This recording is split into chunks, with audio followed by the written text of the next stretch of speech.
তোমার হাসি না আসলে আমি পুকুরে লাফ দেব। একদিন মা আমাকে বাজার থেকে মুরগি আর সবজি আনতে ৮০০ টাকা দিল। কড়া গলায় বলল, সোজা বাজারে যাবি, সোজা বাড়ি ফিরবি, মাঝখানে কোনো আড্ডা না।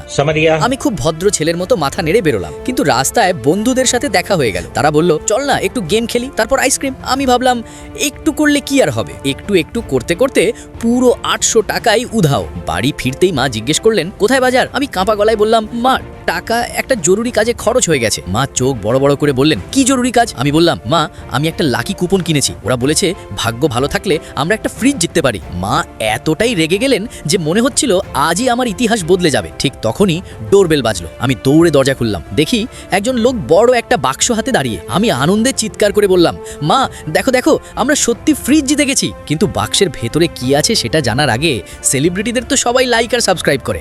দেখি তো কতজন নিজের মা বাবার জন্য 3 সেকেন্ডের মধ্যে ভিডিওটা লাইক করে আর চ্যানেলটা সাবস্ক্রাইব করেন। চলুন আবার গল্পে ফিরি। লোকটা গম্ভীর মুখে বলল, এই যে আপনার বাড়ির পুরনো ফ্যানটা সারাই করে দিলাম, এটা সেই ফ্যান। আমি হতবাক। মা পিছন থেকে সব শুনছিলেন। তারপর যা হলো, মা এমন দৌড়ে আমার দিকে এলেন যে আজও সেই দৌড় মনে পড়লে আমার হার্টবিট 5G স্পিডে চলে যায়।